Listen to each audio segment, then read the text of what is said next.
Good evening, everybody. It's great to be here once again. Thanks for tuning in. As always, I am thankful and I am grateful that you're taking your time to come here. All right, we're doing something a little bit different. We'll be covering three chapters this evening, 14, 15, and 16. In the future, we're going to probably try to get as many videos in Matthew as we can, or many chapters into one video. I'm hoping to get a bulk of them done. But after that, because I realize how many videos this would take if I just did only a couple chapters at a time. That is a lot of videos. I didn't realize how much it would actually equal up to. And for you to take your time to come here to watch these videos, that's a lot of videos. So I will be doing them only after the book is done, which I mean, I compile it onto the computer here, as you're going to see as I've been laying it out by the numbers. So I'm going to have just the data and the percentages of each chapter, but I'm going to have it at the end of the book. So I'll break them down and then as a whole, or maybe just as a whole. But something that's a lot easier to follow. There'll be bigger numbers, but you'll still understand the minimal changes that were made, and the changes that were made were not doctrinal. We'll look at that. So again, thankful and grateful as always, but I also know that everybody's time is precious. There's a lot of things to do, especially if you have family. You have kids to take care of, husbands, wives, parents, whatever it may be that you have to do. Taking that much time to watch my videos, if you do, and I do, again, thankful and grateful for that.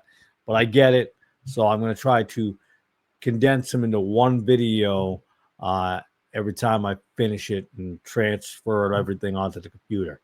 So again, after that monologue is done now, we're going to get right into the first chapter. Let me just remove this here. Bring me up, bring me down. There we go. I'll minimize screen here. Minimize, maximize. All right, we'll start in Matthew chapter 14. There are 36 verses, 722 words, 106 spelling changes, 13 capitalization changes, for a total of 120. I do, again, see 106, 13 equals 119. But there's always a caveat with that. There's a little something at the end there. We look at the scholars and how they would look at it. They would look at the same thing, 722 words. That's what they would add, unless you had different modern Bibles with different amounts of verses and less words. But anyways, they would quote what we'll see this evening is 120 errors, but in reality is actually 61. So they would tell you again, 16.6% from their view is an issue or is error. So 16, over 16%, or they would say nearly 17%. Again, they like to use verbiage. That's what they do. When people try to sell something or sell you on something, they will use verbiage. But indeed, there's 61, which is 8.5, almost 8.5, 8.4%. All right, first step, we're going to look at the letter J as we always do. There's two letters or two words that have J in them. So that brings you down to 59. That gives you 8.1%. So now you take out the scholars' I'm trying to think of a good word to use, not misinterpreted or misguided, but well, they're looking to sell you something. So you take away that and you just go with reality. You're down to 8.4. With this, you're down to 8.1. The second step of this process is the capitalization. We take out 13 words that were capitalized for. Now we're down to 46 because we know capitalization is not an error, does not change the word, just changes the capital letters, some up, some down, depending on what it is. Like father sometimes is F, the small f to big F. Sometimes it's a big F down to small f, depending on the where it's placed in the verses in the scriptures. So that brings you down to 46, which brings you down to 6.3%. Now the third step. The third step is phonetics, and this is the biggest key, I think, in my opinion. This is the biggest deal of all, because quite often, sorry, I will rub my eye there. A little tired. Up late last night. My father was in the hospital. Not that you need to know all my personal information there, but pour some water over here because I love doing these unprofessional. See, I don't really worry a bunch of editing when I do this stuff. Not worried about it. Keep it real as can be. We know that the majority of these things are phonetics. When you look at the words, you know what it says. If it be meekness, stand. Let's see, again, which ends with an E. Meekness, which ends with an E. Old, which ends with an E. It doesn't change the way you say it. If you catch this video, and I repeat this a lot, if you've seen this video but not the others, you realize that I do test my sons, who are 10 and 13, my two youngest ones, to check where their readability level is. And they consistently are over 80% and 90%. So one is over 90%, one's over 80%. And a lot of it's phonetics, as I said, it sounds exactly the way it sounds. When they spell it, even though it's misspelled by our vantage point today and how we look at it, it still is pronounceable. All right, that brings us down to 1.5%. Now you take that final step, which I may take out down the road. We'll see. But the V and the U, we know the V and the U and how that works and why the V and U are interchanged. When you look at the etymology and the origins of them, and then the historical aspect of the alphabet at that time coming into the England and so forth, you would take out 5 or 6, you'd get down to 5. You have 0.006%. So you have that one change. Remember, I told you, I don't want to show you yet. Remember, I said up front, there's one change up top. One change, ye to the. However, I will indeed say that this is in the Tyndale Bible, which I mean to say is the word ye was in there. So King James turned to then, but it indeed wasn't ye. So it's not like errors or mistakes or problems. It's okay to put the ye there, but it doesn't change anything. This is not a doctrinal change. Doesn't change the context. Doesn't change the rhythm of the verse. Does not change at all. And so that brings us, if you beat me to it, to a readability level of 99.3%, which means you can read the 1611. It's 99% if you're an adult. Again, my 13-year-old is not a prodigy child. I'm not saying he's dumb. I'm just saying he's not a prodigy child. But he consistently scores over 90%, and my 10-year-old is over 80%.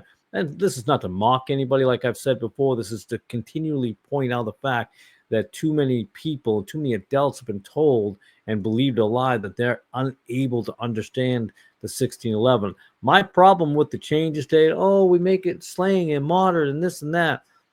We are consistently not in the not only in the educational system in American schools, I'll even say some homeschooling aspects, and all the seminaries and all the colleges, we have dumbed down America. We have dumbed down our generations. I believe in some aspects, 3 generations were smarter than we are today. All right, let's jump over now to Matthew chapter 15. Let's get that up nice and big so we can see it. Matthew chapter 15 consists of 39 verses, 768 words, 126 spelling, 6 capitalization changes for 132 changes. So what do we got again? We have the scholars in reality will agree, 768 words, but here's where we differ. There's 132 errors, as they will say, using their verbiage, and 72 in reality. So to them, there's over 17% change. To us, on the surface, 9.3%. But even then, again, we take out the letter J, we get 70, we're down to 9.1. We take the second step with capitalization, we get down to 64, which is 8.3%. Now, where's the next page? I'm almost there. Third step, phonetics. What did we talk about just 5 minutes ago or 3 minutes ago? This is a majority of your changes in spelling. A lot of these words are not hard to understand. Spelling is not that difficult in a lot of these areas. 56 out of these 64 are phonetic. So they sound. You can read them the way they look. Even though they're spelled differently. Meekness, again, I keep using the same ones. Shall. Shall has one L sometimes when it has 2 L. All of these are what people get excited about, among other things. They don't get excited about doctrinal changes because they can't bring up a large percentage of doctrinal changes. It's not happening. So with those 56, you're down to 8 left. That brings you down to 1%. Again, 1%. If we want to go there by their deception, it's 17.1%. You go by reality of just on the surface, 9.3. When you get down to the nitty gritty, it's 1%. And then you could take out all of these 8 for the V's and U's, and you got 0%. So that actually brings you, if you know your V and you know your U, that'll bring us to 100% readability. Although, again, like I said before, I may take out the V and the U because some people will argue, well, I don't understand. Even though understand would be a V, and one could see understand would know just by obviousness that that is supposed to be an E. But we want to give a little grace. We want to give a little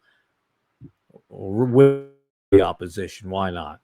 Because they need all they can get because they don't have much at all.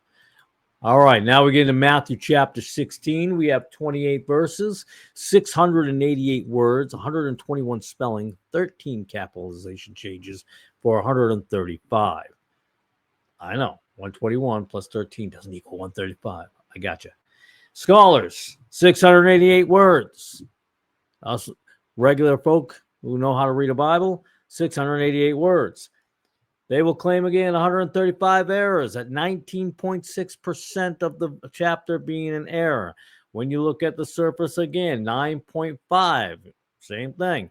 First step, we get into the letter J. In the letter J, we have 66. You minus those 3, you get 63. Now you go from 9.5 down to 9.1. Then you take the second step of the capitalization issue, which isn't really an issue. Again, you'd have a small SONNE sometimes to the big SON.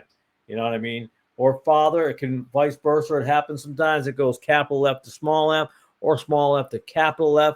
These are all, the prophets is a good one. Prophet would be capitalized, and then it'll be lowercase or reverse. Scribe, same thing.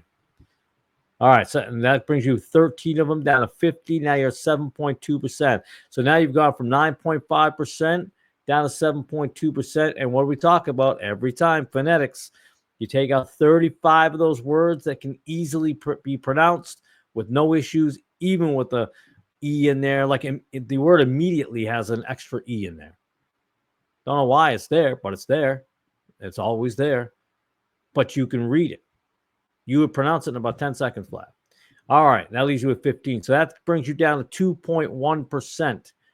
2.1%. So I did leave the V and U out of here just to fun, have excitement, and you would still have 97.8% readability.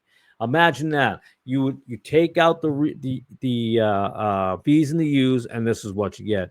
See, this is a common theme, and they want to take you away from the King James Bible, 1611. And some say, well, Geneva too, you can do that. Yeah, you could. There's some differences there as well. But I do believe the King James Bible is the final one.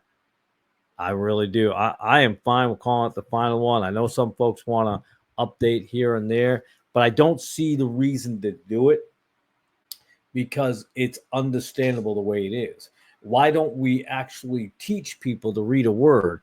And that's the problem. We want people to know less and less. The knowledge back then, believe it or not, even though it was that long ago, was this vast. And I'm just using a hypothetical standard here. But now today, that knowledge, we're limiting in certain areas. They have more knowledge and stuff we don't need to know.